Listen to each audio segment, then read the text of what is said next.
count as much as the next guy, even if the next guy is incredibly racist. But as good as it is, something's always felt off about the show. It's like the disgusting truth behind Count is trapped underneath a sheet of ice, and is trying to desperately break through said ice, to no avail.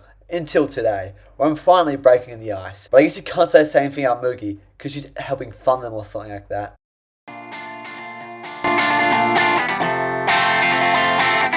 Now, I'm not too sure what the deal with Moogie is, but a few ideas spring to mind. Like the idea that the tea and cakes which she brings in every day are drugged in increasing microdoses as a part of a long-term plan to kidnap all the members of the Light Music Club and traffic them. At first, the doses of the mystery drug in the tea and snacks are small to both get them addicted and wanting more, and it's also to improve their musicianship, because we all know from Ozzy Osbourne how getting blitzed actually makes you a really good musician. But let's get a bit off track, because everything we see past season 2 of the anime is all part of a shared dream taking place in a drug-induced coma.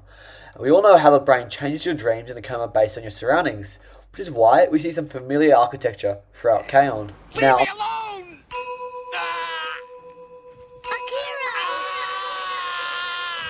I'm not saying Moogie's parents are Mr. and Mrs. Epstein, but they're clearly up to no good, because there's no way that music store owners would have the same generational wealth Moogie does. And once you really start to think about things the same way I've been, it just doesn't add up. Because realistically, Moogie would be in an elitist private school instead, but she's at Sakura High for a reason. Although that reason could be very different than the one I'm guessing, because she could also be like the witch from Hansel and Gretel, fattening up the Light Music Club so that she can eventually eat them.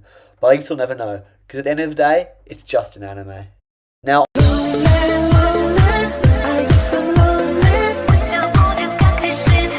unlike the previous disgusting truth which I discussed, which may or may not have been true, the next truth I'm talking about isn't just a theory, it's an observation. An observation that Yui and Ui's parents are completely absent. Now, while it's a common trope in anime to just not show any parents at all, in the case of K-On! It's completely different, because in other animes like Azumanga Daioh, the parents are present in their kids' lives, but just off screen, due to most of the narrative taking place at school. But on K-On!, we can catch more than a glimpse of the Hirasawa family's home life due to a lot of the narrative taking place in their own home. And through these scenes, we can see a complete absence of their parents. Although Ritsu's parents and Mio's parents aren't shown either, we can still see the products of their labour, evident in the delicious lunchboxes made and packed by their parents. But in the Hirasawa family's case, Ui makes both her own and Yui's lunch. But this isn't the only instance of Ui assuming the parental role, as she does almost the entire series, which explains the close bond they have. But it's not that the Hirasawa parents are out working all day to make ends meet. In Season 1's Christmas episode, it's mentioned that for Christmas, Yui's parents travelled to Germany together during the holiday period, where the children had time off school to come with them. But they didn't bring their kids with them, which is a major dick move. While obviously, Christmas isn't an integral part of Japanese culture, it's still widely celebrated every year amongst friends and family, except Yui's parents clearly don't give a flying fuck. The lack of adequate parenting is reflected in the way Yui behaves. Not that there's anything wrong with that, because she's fucking awesome, but speaking of reflective things, you know what else is reflective?